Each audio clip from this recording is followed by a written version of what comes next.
Welcome to the Boone Podcast. I'm Bret Boone, and today on the program, I'm joined by one of the pioneers of the knuckleball in Major League Baseball. He did it for 25 years. He's a Texas Rangers Hall of Famer. Welcome a good friend of mine to the program, Charlie Hough. Charlie, thanks for coming on the show. Great to be with you, Booney. Been a while, too. Yeah, it's been a while. You're in camp with the Dodgers. You're still going. Yep. Talked to you the other day. How's that going? It's been great. I work on the player development side, but I spent a couple days with the big league team, and we opened today already. I saw that. I was at the gym, and I saw it on there. 14-1 victory. But no, it's fun, and I work in the minor leagues. For those of you watching listening to the Boone podcast, however you're getting this, I've known Charlie a long time. I mentioned at the top, he pitched in the big leagues for 25 years. I think that's top 3 or 4 in the history of the game. But I knew Charlie when I was a sophomore in high school. I'd go out to, I forget the name of the high school. It was myself and it was young Jimmy Campanis. And Jimmy, I was new to Southern California. My dad had just moved us across the country from Jersey. And he said, hey, Charlie Hough's going to throw us BP. Why don't you come out? I think I was a sophomore in high school. So we go back that far. By the way, none of that helped because I looked up our statistics before this show. Bret Boone, 0 for 6. Bob Boone, who used to tell me how much he hated facing you and any knuckleballer for that matter, he wasn't much better. He was better than me, but he was about 13 for 65. So seeing you early, Charlie, did not help my luck on the field. Well, thanks. I needed a couple of outs in there somewhere. And the good thing about it is Aaron Boone missed you, so he probably wouldn't have bowed very well off you either. Yeah. Why doesn't everybody throw a knuckleball? Wow. The game is changing. It's a little quicker, a little faster, I think. And we've put a priority on pitching, throwing hard. So as the minor leagues have shrunk down, the minor league jobs are harder and harder to get. So the guys we want to go after are the hard throwers. We don't have really time unless a guy is throwing it really good right away. And it's hard to do. It's hard to get a chance today. I think San Diego has a kid that's going to be pretty good throwing it. I haven't seen him live, but I've seen him on video, and it looks like it's going to be pretty good. Well, it seems like everybody has a story with the knuckleball. The most I faced in the big leagues, faced Candiotti a bit. You at the very beginning of my career. Had a bunch of ABs against Timmy Wakefield. I can't remember ever coming to the ballpark, Charlie, and saying, oh, thank goodness we got a knuckleballer tonight. It seemed like it's a different ball game. A lot of the time, if you had your good one, it was luck. It doesn't matter how good I'm swinging right now. If Charlie's got his good knuckleball on the hill tonight, it doesn't matter because I'm going to swing where I think it's going to be, and sometimes it's there, sometimes it's not. Once in a while, you catch a flat one. But the knuckleball pitcher, it seems to me, everybody has a similar story. You started as a conventional pitcher, turned into a knuckleball pitcher. For you, it was 1970, right. I believe, where you turned to the knuckleball, went to AAA that year, killed it, and had like a 1.9 ERA something. Give me the evolution of it for you and how you got to that point and when you made that decision. Well, I didn't have much opportunity or much reason to not try it. I was a sore arm starting pitcher in AA for 2 years, and I'm looking at guys passing me as far as being prospects. And a minor league coach said to me one day when I was playing catch, he said, hey, have you ever tried to throw a knuckleball? Well, show me how. And he showed me a grip. His name was Goldie Holt. Showed me a grip. I tried it, played catch, and threw one after about 5 that didn't spin, and threw a couple more, and I went into the clubhouse. The manager was Tommy Lasorda, and I said, hey, I'm going to start throwing a knuckleball. And he said, well, you better, because you're on your last chance right here. You got to try something, you know. And right. being somebody that loved baseball, really did, and admired the real talented guys, the guys that I got to play with. And I ended up coming up with something and given a chance to compete against the best that, best in the game. And so much fun. The Necros before my time never got to face Yeah. one of those brothers. Candiata, you, and Wakefield, and there's been a few others along the way, but those are the main ones that I'm familiar with that I've faced. I'm sure you've had opportunities through the years to sit down and talk. What is that like? Did you all have the same grip? Is it all the same premise? Because Charlie, you see all of us, all the Yeah. position players screwing around before the game, warming up in right field. We're always coming up with a knuckleball. Some guys have a good one. It's one thing to play catch. It's another thing to having to throw a strike in a big league game. But is it? Do you all have to have something in common? Is it a knuckleball? Is it a nail ball? His fingernails. Yeah. We all basically threw it with the same grip, although if you pictured your hand on the ball, some guys turn the ball to a different spot, but it's the same fingernail grip, hand shape on it, two fingers, and you may have it splitting the seams, may have it below the seams, wherever it fits your hand best. But I haven't seen anybody throw it with a kind of unique grip. You could be in a different spot. There's been so many guys throw it. Some of the best recently, R.A. Dickey wins Cy Young throwing it, and I had the pleasure of working with him a little bit when he was first starting. So it was fun. R.A. Dickey, though. Okay, let me get there. Okay, I'm facing Charlie Hough. It doesn't matter. I'm pretty much know I'm getting a knuckleball every pitch, unless you're in a situation where you got to throw a strike and you're just not finding it that AB. But you're Yeah. pretty much throwing me a knuckleball every pitch. Wakefield, same thing. I was getting a knuckleball come hell or high water. Candiotti, different. Candiotti's going to throw me that curveball. I'm Yeah, not even going to real look for it. good curveball. You're right. But here's the thing with that. I can sit on a curveball. Okay. I can sit on Charlie Huff's knuckleball. And if you throw me a good one, it doesn't matter. If I'm sitting on Candiotti's curveball and he throws, I'm gonna touch it. I'm gonna hit it. It's like a Trevor Hoffman changeup. If Yeah. Hoffy's got that good changeup, I'm sitting on it. It's 50-50 whether I get it, whether I'm still gonna touch it. So there is a difference. Um, and Yeah, I a really well thrown knuckleball.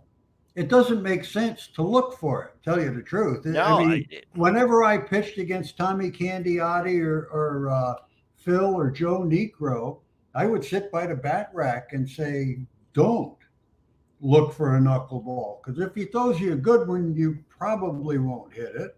If he throws you a bad one, you'll hit it anyway. Don't let him get you out with a slider or a curveball or try to sneak a fastball by you." I got to the point. It started with you, but I got to the point, and with Wakefield, I hated facing him. Uh, and R.A. Dickey, I did face R.A. Dickey, but he would mix in a heat or two here and there. More Right, right. Well, more more he was a borderline big league pitcher right, without it. right. I was a guy that would have been back home playing in the men's league in Brea. Um, there was a big difference in that talent, between RA and me. But Right. we both found a way that we could compete in the big leagues. And I think as position players, and I'm sure, the team you were pitching for, you got a lot of feedback from probably during the game from your hitters Oh going, yeah, oh man, yeah, because it's a different game. It's almost like I come to the ballpark. If I'm feeling good, I'm thinking, oh, why do I have to have a knuckleballer tonight? And I almost went into a mode as I got older, got a little time, got a little experience. I wasn't going to allow one night against Charlie Hough or one night against Tim Wakefield. That wasn't going to get me out of what I was in. So I was going to go up there maybe with my slow pitch softball swing. And sometimes I snuck a hit in and sometimes I didn't, but back to normal the next day. Well, I think there's a lot of hitters that just would not want to make any kind of adjustment to face me one night or face Necro or face any knuckleballer. You don't want to lose your good swing trying to do something different, and it makes sense, but that kind of makes sense why you might want a knuckleballer on your team. Yeah. They're hard to trust. We are hard to trust. I've had to coach a couple in the minor leagues, and oh my gosh, what do we do? Yeah. Walk, and then a home run.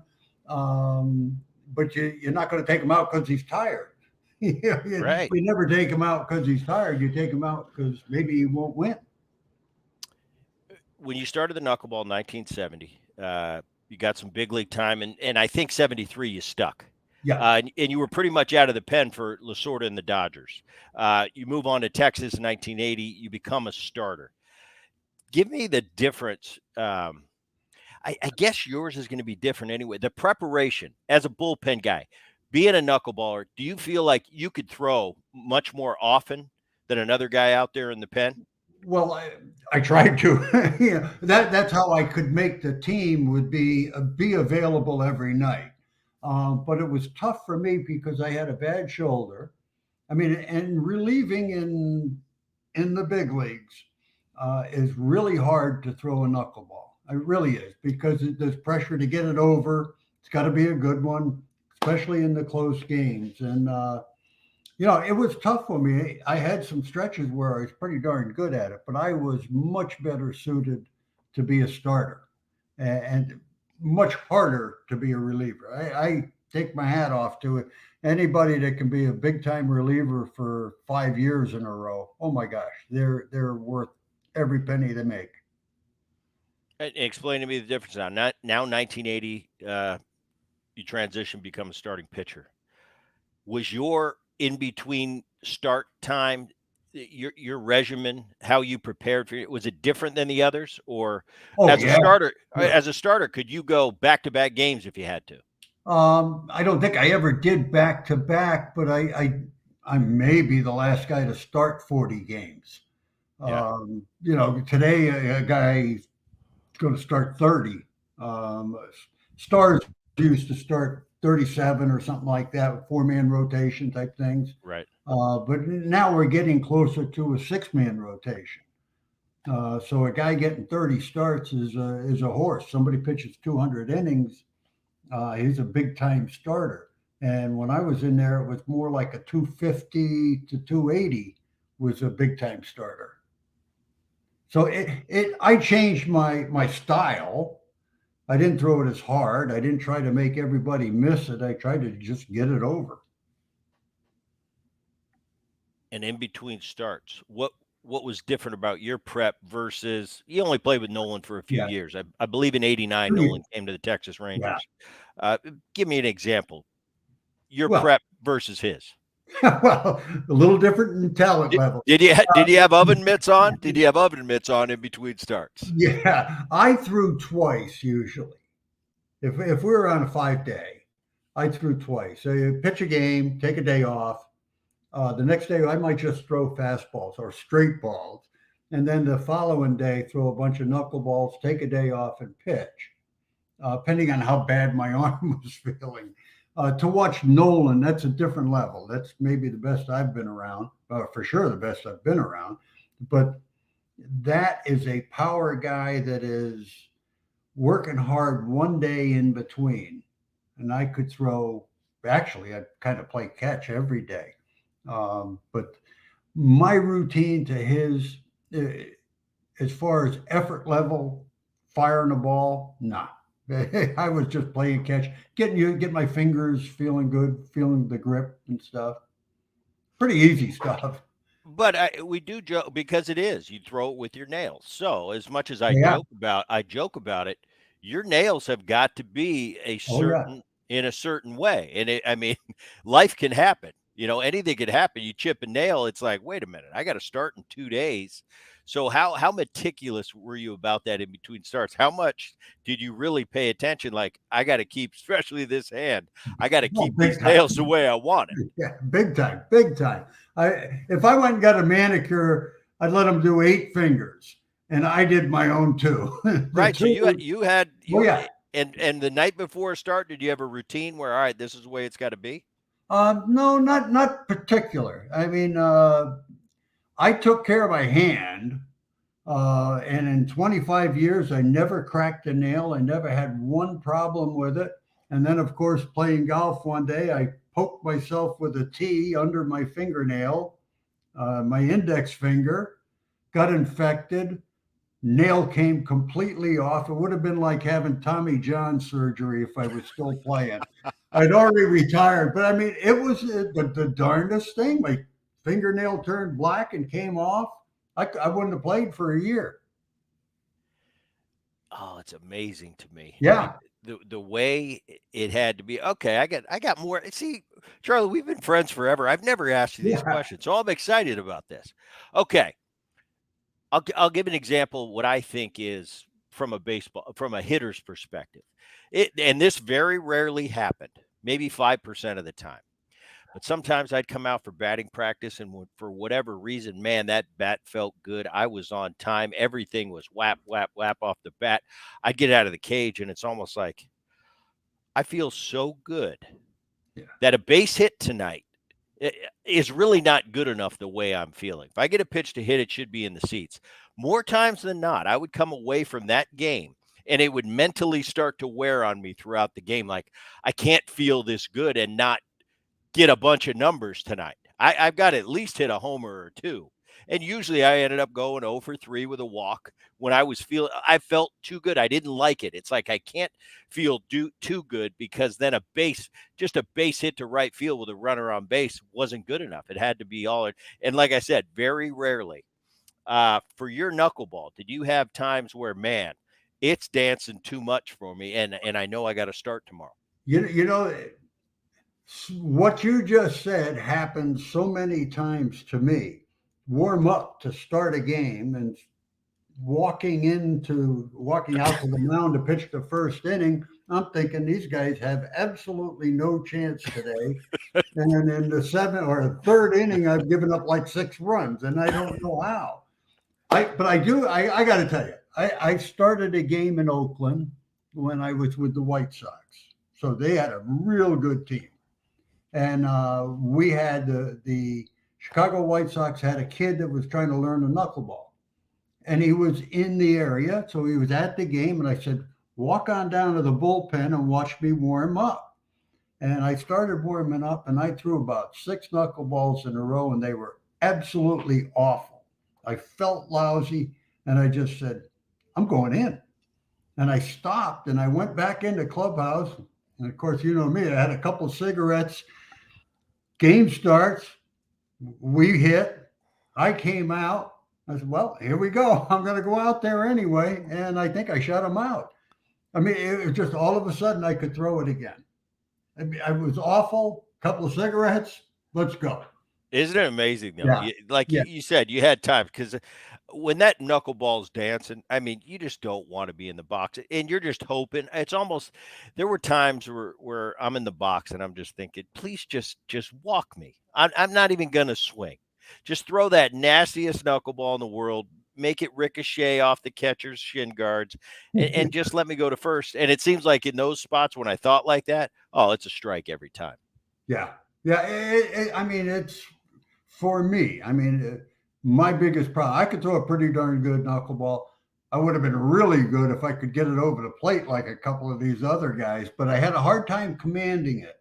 And, you might be frustrated at home plate taking one that's a strike or chasing one. I was just as frustrated on the mound going, why can't I get it over tonight? Right. It's hard. 93. You're in the expansion draft. You go to the Marlins. You make the first start for Yeah. the Miami Marlins. How different was that for you? We're getting close to expansion again, I think, Charlie. But you Yeah. you Oh, you yeah. were the last. You and the Rockies. Yep. Because I've got another story about that. Just talk me through that first. You at this stage of the game, you've been in the big leagues 23 years, Yeah. 24 years, and you go to the Marlins. You're probably going there with a bunch of kids, guys young enough to be your kids. Tell me what you thought when you were going to that expansion team. It couldn't have been any better. The whole scenario couldn't have been any better. I grew up 10 miles to Joe Robbie Stadium where the Marlins were going to play. So I grew up in Hialeah, Florida, went to Hialeah High School, get a chance to pitch for that team. And then they say, hey, you're going to pitch the opening day, and it's against the Dodgers, and Tommy Lasorda managing the Dodgers still. I was basically home getting to play. It's, kind of a Cinderella story. Here I am, 45 years old, and I'm going to pitch the first game in Florida that means anything, because it's been spring training for all of our lives, Right. And it couldn't, like I say, it couldn't have been any better. I was home. I was with my brother every day. I had an older brother then, and 2 years I was there, and like I say, it couldn't have been any better. It was such a thrill to do it, and the Marlins gave me that chance. So, Yahoo! And I want to know if you remember this. When we scheduled this, and I knew you were going to come on the Boone podcast, I thought, I think I faced Charlie in his last game. I looked it up. I did. Of course, I said I never got a hit off you, and I went over. But you faced us, I believe it was in Cincinnati. Is this accurate? Tell me. That wasn't my last game. No, Oh, it wasn't the last game. Probably should have been. No, yeah. So I my story there in Cincinnati. Yeah, my story's off that. Here's what I remember. Yeah. Because we had become friends at that point. We had some off season that we went golfing. Yep. And I remember the night before you had a rough outing, and you came to me. We were stretching the next day, and I remember coming over to you. Hey, Chuck, how's it going? Boone, and you could tell. Yeah. You weren't emotional. It's not like you had tears in your eyes, but you were you're giving me that. It's looking. Yeah. We're getting close to the end here, Boone. So I'm mistaken. It wasn't the last start, but I remember you kind of coming over, and I had pitched. Boone, I had pitched a shutout. I was 46. I shut out the Cardinals in St. Louis on the turf, and I grounded out a couple of times and tried to run to first. Why I tried to run, I don't know. But my hip, which was rotting at the time, just said, that's it. You're not going to play good anymore. And I think I lost my last 5 games. But that was just maybe the third or fourth one in a row that I lost. Yeah. My last game was against the Phillies. I got knocked out in the first inning.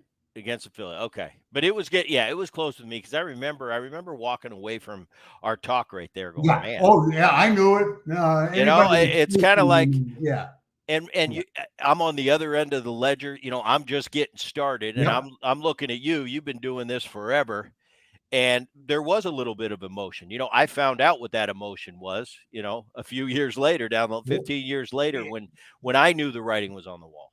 Yeah, we're very lucky that we got to play a good length of time.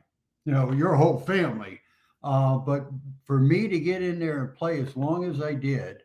And then be able to, the last inning that I pitched, I gave up 5 runs in the first inning. Skipper came out to take me out, and I handed him the ball, and I said, I just can't do this anymore. And I said, a kid's got to be pitching. And that's how we get in the game. Yeah. Somebody didn't do good, right? Somebody let Bret Boone get in there at second base. Somebody got hurt or whatever, and you took his job. Well, somebody needed to take my job, because I couldn't do it anymore, and I knew it. Yeah. And that was the first time I went in and clipped my fingernails in 25 years. Yeah. I didn't file them. Yeah. Finally, I don't have to do this anymore. It's not a big deal. Oh, yeah. Yeah. Well, Charlie, I appreciate you coming on. This is a lot of fun catching up.